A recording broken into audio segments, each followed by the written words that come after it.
Welcome to the 89th episode of Dialogika, a podcast between two friends about the latest in society, politics, and feminism in Indonesia and the world. I'm Stephanie Tangkilisan.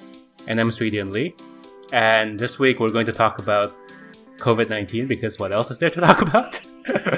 But we're going to switch things up a little bit. We're not going to talk about the news about COVID-19. I think everyone is pretty well aware of the news, so we just want to talk about how we're coping and what's helping us get through the day, as well as our reflections on this COVID epidemic. Not that it's over or nearly over, but more of our reflections of, what's going on in terms of like how we think this is unveiling kind of the different social and class structures that exist in the world today that has been, brought back. And honestly, right, like if you wanted the news about COVID-19, you can turn on anything and it'll be there. We hope that this conversation, which is much more about Stephanie and I reflecting about the situation, is cathartic or in some ways helpful for you to get through these times. This is unfortunately we're still in the thick of it, and we don't know yet when we'll come out of this pandemic, but in 18 months, fingers crossed. See you in 2021 apparently. But we're all in this together, and we hope that this conversation will bring some joy in joy is a your strong day. Word. Will bring some levity to your day, whatever day it is. Here's to it.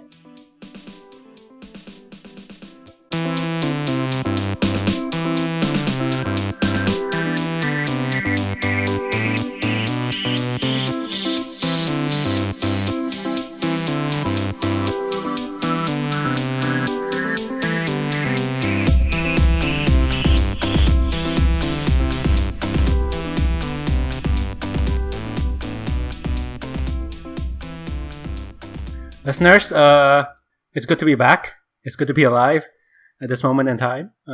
Apologies for missing out on an episode a couple of weeks ago when I was out with dengue. It was fun. It's exactly a month ago that I was admitted to the hospital. I went in, there was no lockdown or pandemic. I came out. Now there's I came up to my house and I haven't gone out yet since other than doing errands. Are you sure you didn't get COVID? I am sure. Anyway, I'm healthy. I've recovered. Stephanie, I hope you're healthy as well in San Francisco. I don't know, are you? I am. I have been getting seasonal allergies, which means I constantly have a runny nose and I occasionally sneeze in public when I'm doing groceries and everyone avoids me like a plague. And I'm like, these are not symptoms for COVID. I just have allergies, okay?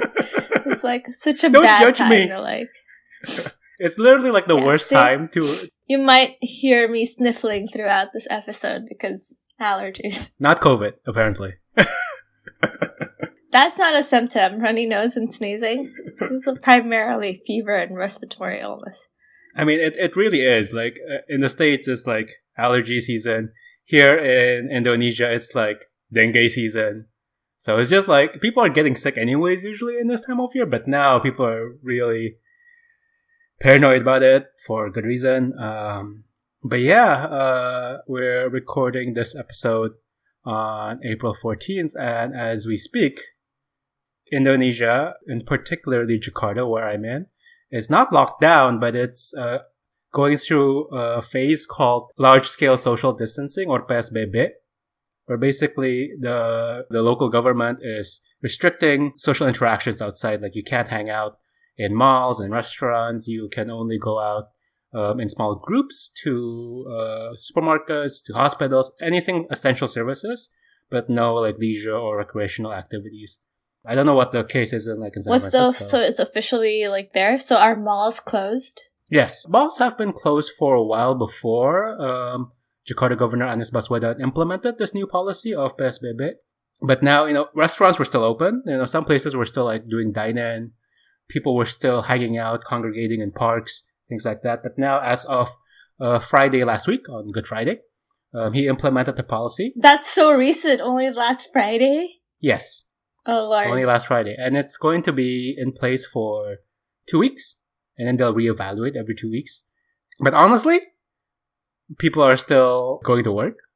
Stores are still open. Really? He announced it. There was an announcement and everything in Jakarta, and everybody was you have to follow these rules, otherwise you'll get fined or whatever. But people were still eh.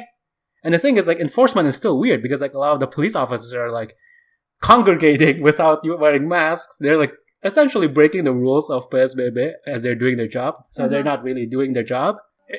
Like anything in Indonesia, the thought of the policy is great, but the actual enforcement and execution is wanting. So I don't know. I don't know if this is going to work out. People are already like in voluntary quarantine anyways for the last month. So for most white-collar workers in Jakarta, how early or long has the stay-at-home order been into effect? So if we're talking about companies like Gojek, right? Like all these startups, people were sent home at the end of March. Okay. And as far as I know, and they kept revising like when the work from home policy is going to end. But as far as I know, they're going until the 1st of June. Okay. There was hopes to get it like early or mid-May, but as of like last week, I think one of my friends working in Gojek, they extended the work from home. And my company and a lot of my friends' companies have, at the end of March, sent everyone home, basically indefinite work from home. But obviously, especially those who are in Jakarta, you know that the backbone of the economy are people who cannot work from home. Yeah. And part of the reason why a lot of people have said that Jokowi, as well as like the politicians, have been hesitant about doing a full lockdown like we've seen in other countries is because they know that the backbone of the Indonesian economy is the small businesses, right?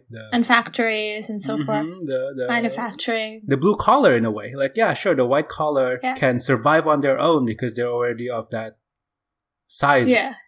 There's been a lot of confusion right now because under the rules of PSBB, technically speaking, Gojek and Grab drivers, the Ojek drivers, they can't carry passengers.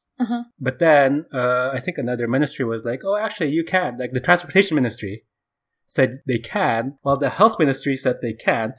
Yeah. And now people are confused. But the drivers themselves are like, we need to make a living. How are you going to help us out? And like the companies can do their best, but they're also suffering. So it's been a weird case of like who's going to support the lower end of the spectrum.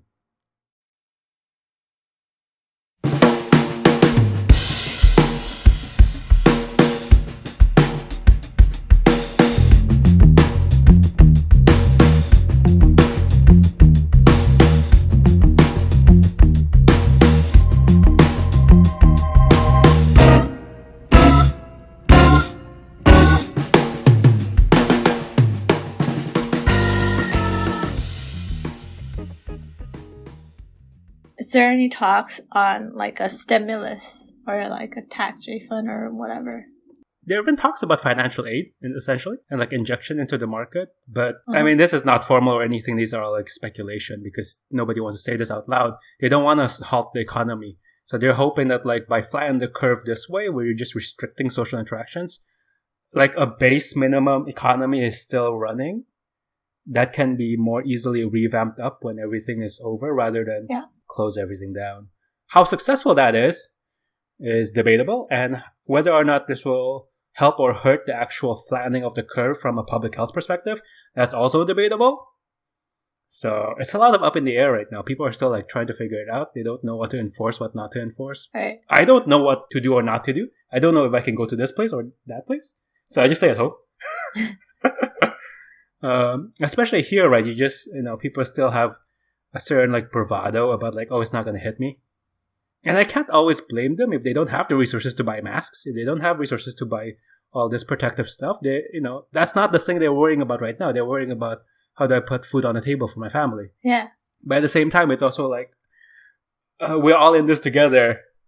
How do we prevent the spreading of the disease? I don't know. It's very strange. I mean, it's also like, if everyone wears PPE, is there enough PPE for healthcare workers and people who actually need it? Like, I don't have PPE and I don't intend to get PPE because I don't need it and I don't want to take resources from people who might need it otherwise. Of course. And I think that's also a big thing right now, right? like certainly in Indonesia, like as of the last month, people have been hoarding masks. Yeah, that was crazy. And reselling them in Tokopedia for 3, 4, 5 times. There's been a lot of raids to stop that kind of jacking up the prices.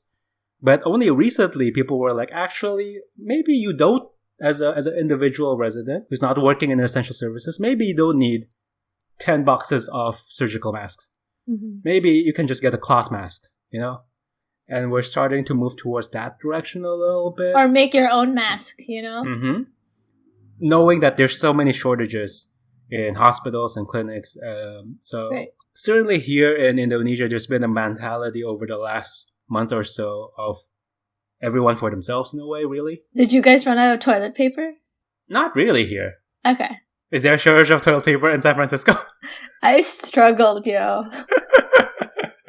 I couldn't find toilet paper for like 2 weeks. Wow. Like, I was like on my last roll. You're playing with fire. That was my life. I know it's not that big of a deal, but like, that was like, I was like, oh, things are real. I can't find toilet paper.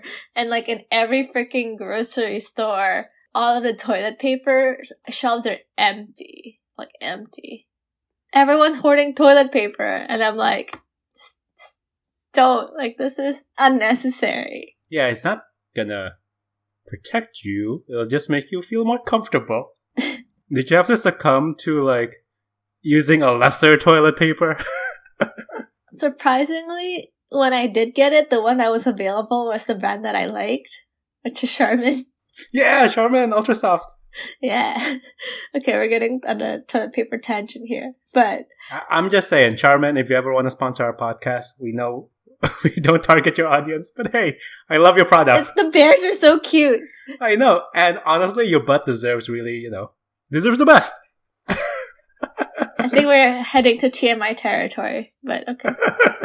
Listeners, this is what quarantine does to you, right? Like, you talk about other things that you never thought you'd talk about in public. It feels like it's been like 3 months. So how are you coping on that front? Like, I remember like the first few weeks when this happened, and every time I go to a grocery store, I would kind of get paranoid. Like, what if I got it outside today? Like, rationally, I don't think I got it, but I was like, oh, I feel feverish. And then, like, fortunately, I have a thermometer that I bought like a while ago that I like somehow found. And I was like, just, okay, I'm going to measure myself. Oh, I'm normal. I'm just like, it's like psychosomatic or whatever.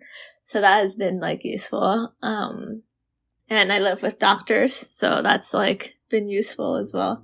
The fact that I live with roommates who I usually like are not here when I'm working from home.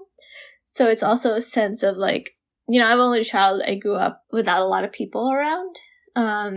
So a big part of it is adjusting to like having people share your space 24/7. Mm-hmm.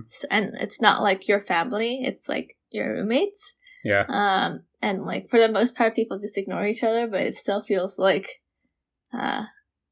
still feel claustrophobic, if that makes sense. Yeah.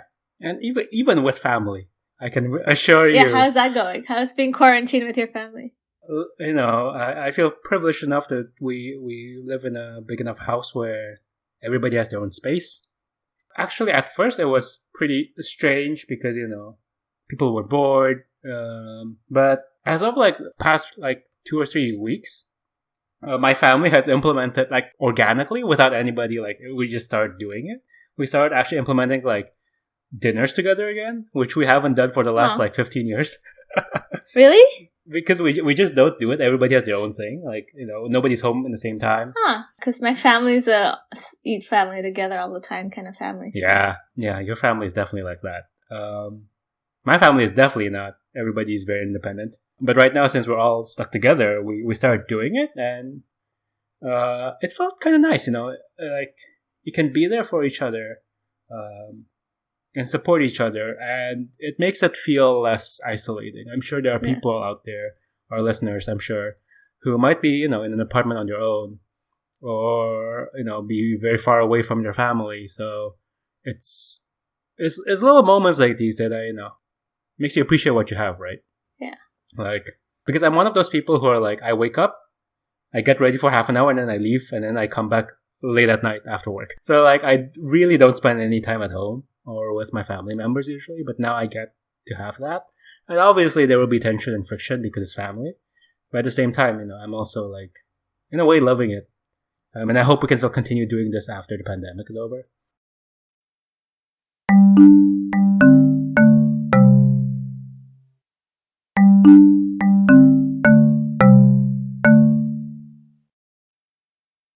Having the ability to isolate yourself. It's such a privilege. you know? We're both very privileged where we have as much control as we can. While in this period, there's a lot of people out there who don't have control over their lives, right? During this period, governments, authorities, the virus itself is making choices for them, and it's difficult to see what they can do to survive through this. And we're privileged enough that we know we've got the things we need to survive through this.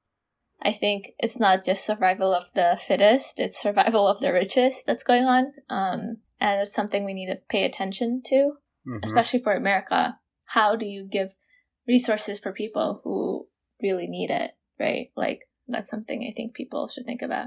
I mean, when you start to having to basically count the numbers and see, allocating resources, like you said, when there's just not enough to cover everyone who needs it, when you have to make that brutal mathematical calculation on what is essentially an ethical issue, that's just so tragic, right? And I think sucks. It's obviously America is not the only place who's suffering through that. I think in Indonesia there's also something like that. Yeah. People aren't willing to talk about it because it's such a difficult and sensitive topic, and yet I don't see a lot of national governments around the world willing to help resolve that issue, right? If you're still going to be a capitalist in this period and you're still trying to eke out whatever, instead of trying to push as much of federal funds or whatever to support getting the resources to the hospitals and clinics that need it, what are you trying to do, right? It's just making doctors and hospitals and nurses and staff having to make that decision rather than you as leaders of the country is, I think, an abomination, because these are the people in the front line. They're literally seeing the human cost of this pandemic, and other people are only seeing the financial cost.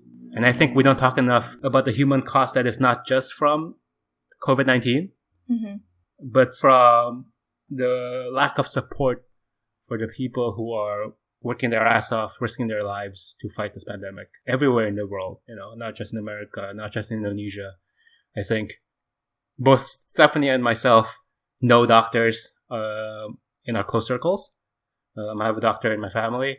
I know intimately well the kind of risks they're taking, even if they're not in the front lines of fighting COVID. They're still working in hospitals, potentially putting themselves at risk. And I think we need to support them as much as we can, not just from clap your hands and hooray kind of opinion, but also pushing our leaders and our politicians to support these people in a way that give them all the resources that they need. Yeah, individuals can't, right? These people are risking their lives. Yeah. And it's just tragic to hear stories of doctors and nurses who are dying from COVID-19 because they couldn't even get a simple PPE. People have to make their own out of raincoats or make their own masks because they would literally probably die if they didn't. It's just so wrong.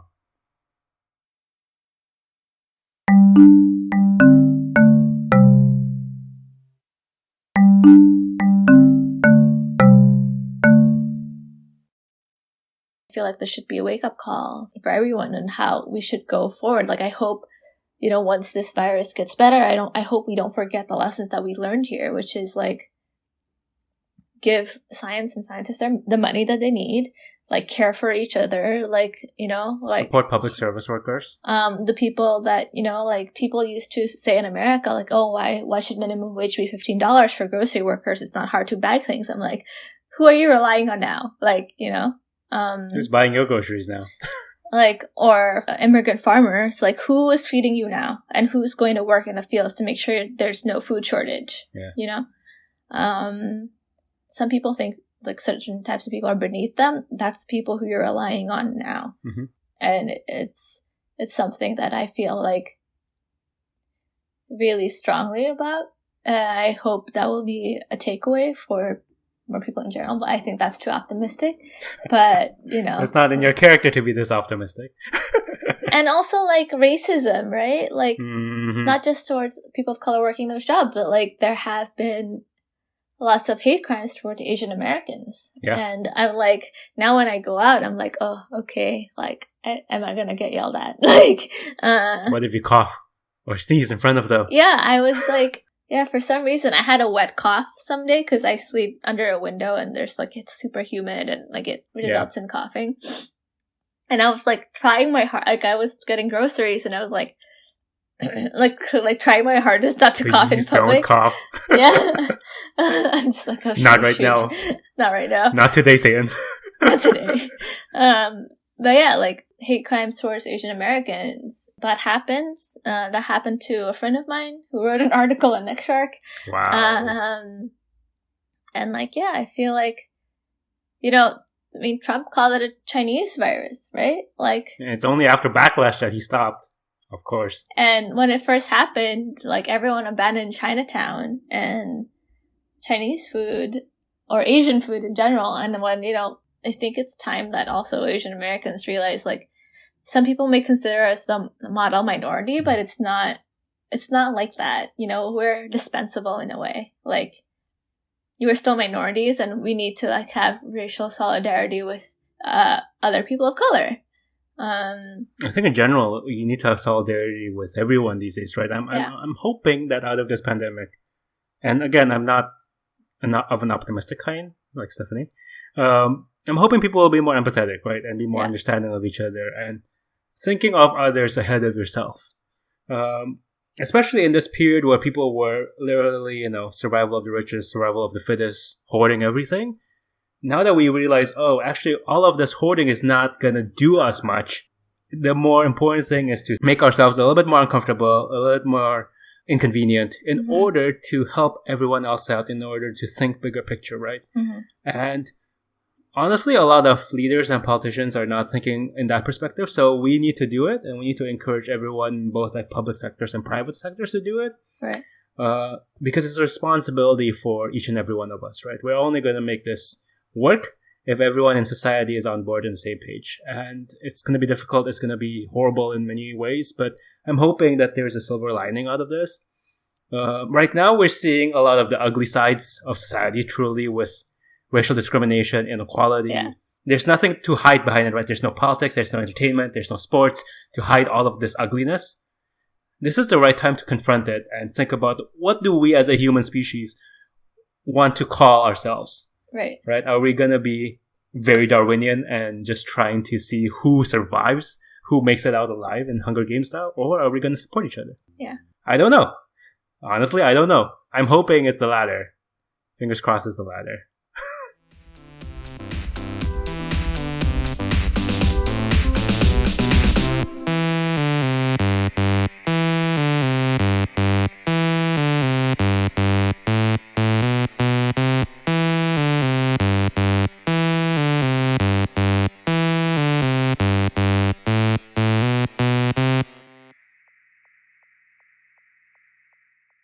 Thank you so much for listening to this episode. You can find more information and resources of whatever we talked about on our website, dialogika.id. Music credits to John Dealey, Lee Roosevelt, and of course, Broke for Free. If you like what you hear and want to support us, please review our podcast on the Apple Podcast app or whatever app you use to listen to your podcast. And please share our podcast with your friends. It's the best way to spread the word about Dialogika. If you want to get more involved, we'd love to hear from you. Our email is dialogikapodcast@gmail.com, or just shoot us a message on our Facebook page. You can also find us on Instagram, YouTube, SoundCloud, and now Twitter. Please follow us on these various platforms.